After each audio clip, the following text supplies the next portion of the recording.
सत्साही सारे गुरु तेरा ही आसना। प्यारे सदन पुरुषों, पक्का सौदा धाम सदलपुर आपका हार्दिक स्वागत करता है। पिछली वीडियो में आपने सुना चार वर्णों को बारे में कि चारों वर्णों को जातियों में बनाकर खड़ी कर दी गई। आइए हम इसका अगला चरण सुनते हैं। अगला चरण में देखें तो सनातन धर्म को अपना निजी धर्म बताना तथा संतों को भी किसी जाति विशेष का बता देना, ये एक घोर अंधविश्वास है। जैसे सनातन धर्म है, ये सनातन धर्म किसी व्यक्ति विशेष का धर्म नहीं है, ये सभी का धर्म होता है। लेकिन जब कोई संत अवतरित होते हैं तो संत किसी जाति विशेष के नहीं होते और न ही किसी धर्म विशेष के होते।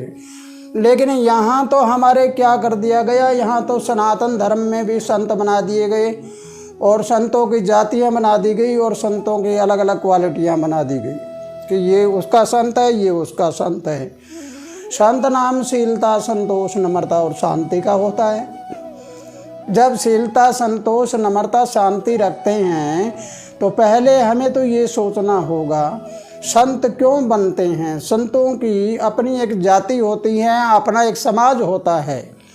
संत समाज में ही अगर भिन्नता हो गई तो फिर आम जनता में, आम लोगों में तो भिन्नता होनी है। तो ज़रा इसके बारे में सोचना होगा कि ये कितना बड़ा अंधविश्वास है। इस अंधविश्वास से हमें दूर हट जाना है। सही सनातनी कौन है? सनातन धर्म का मतलब क्या होता है? सनातन वो होता है जो बिल्कुल पावन और पवित्र हो।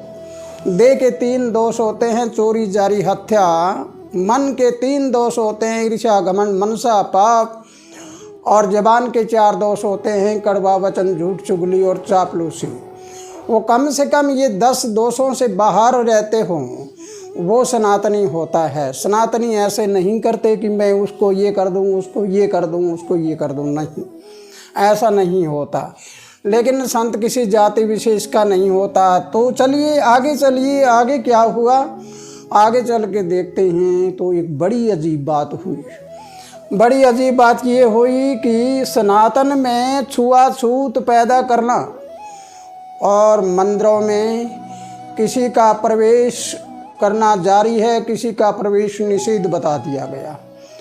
किसी को कह दिया ये मंदिर में नहीं जा सकते, ये मंदिर में जाते हैं। आप सोचिए और विचार करिए कि जो अपने आप को सनातनी कहते हैं, सनातनियों ने क्या किया? सनातनियों ने छुआछूत पैदा करके तोड़ा है या जोड़ा है? मानवता को तोड़ा है। उत्तम कुली का उत्तम ना होता, कारण क्रिया सारो। कोई उत्तम कुल में जन्म कर इंसान कभी उत्तम नहीं हो सकता। सनातन में जन्म कर कोई सनातनी नहीं हो सकता। सनातन के नियम अपनाने से सनातनी हो सकता है।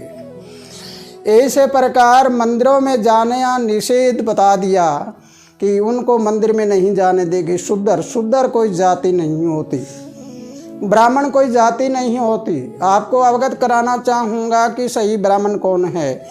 ब्राह्मण वो है जो ब्रह्म विद्या तक 14 विद्या जानता हो।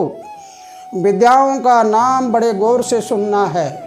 राग, रसायन, छंद, निशाना, नट, नाटक, जल पार करना, चोरी, जुआ, कोकशास्त्र, व्याकरण, ज्योतिष, वैदिक और ब्रह्म ज्ञान, ये 14 विद्या जो जानता है उसको कहते हैं ब्राह्मण। चाहे वो किसी घर में जन्मा हो, उसका कोई मतलब नहीं होता। जाति का, धर्म का, समाज का कोई मतलब नहीं होता। वो असली ब्राह्मण है जो 14 विद्या जानता है। अब इस छुआछूत ने हमारे देश में क्या किया?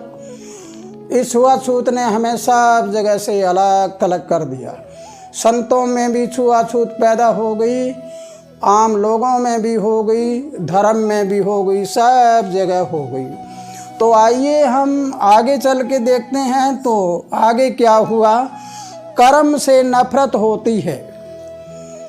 इंसान को कर्म से नफरत होनी चाहिए, लेकिन कर्म से नफरत होती है। यहाँ तो इंसान से इंसान में नफरत पैदा कर दी गई। इंसान से इंसान नफरत करता है। तो आप सोचिए, इंसान ही भगवान है और भगवान ही किसी से नफरत करने लग जाए तो फिर पीछे क्या रहेगा? पीछे बचने वाला कुछ नहीं। इंसान की इंसानियत समाप्त हो जाती है, मानव की मानवता समाप्त हो जाती है और सब कुछ अलग थलग पड़ जाता है। और जिस धर्म का हम जिक्र करते हैं वो धर्म टूटने के कगार पे आ जाता है।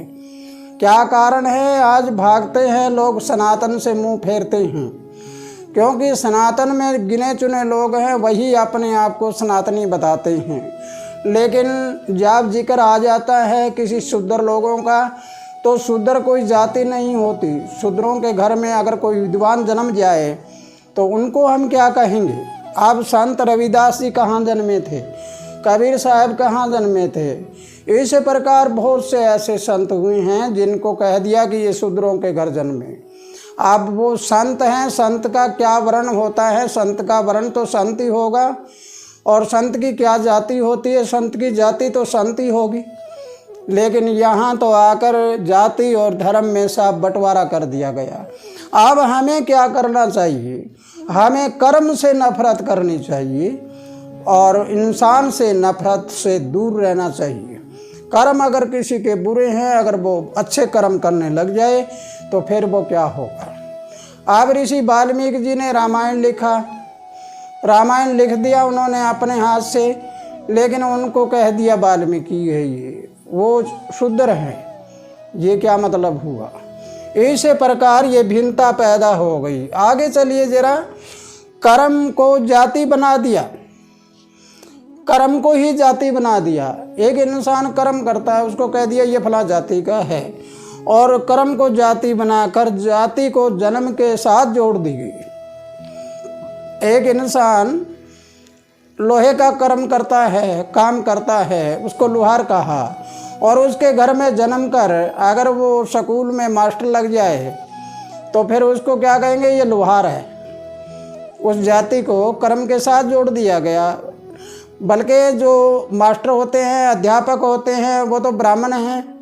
अब उनके घर जन्मा तो ब्राह्मण है और बना दिया उसको कुछ ही। एक किसी सुनार के घर जन्म कर कोई डॉक्टर बन जाए तो उसको कहेंगे सोनी, लेकिन है तो वो डॉक्टर। इसी प्रकार कर्म को जाति बना दिया गया और जाति को जन्म के साथ जोड़ दिया गया। ये भिन्नता इतनी बड़ी पैदा हो चुकी है कि हम लगातार प्रयास करेंगे 20 वर्ष तक, तो आने वाली जनरेशन है हमारी, वो इस बात को समझकर वो भिन्नता को मेटेगी। अन्यथा भिन्नता मिटना बड़ा मुश्किल हो रहा है। इसलिए मेरे प्यारे सज्जन पुरुषों, अगर मेरी बात आपको समझ आई है तो तुम एक इंसान बन जाओ।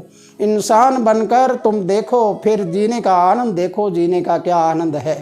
फिर आपको इस बात को सोच लेना है, तुम किसकी खोज करते फिर रहे हो?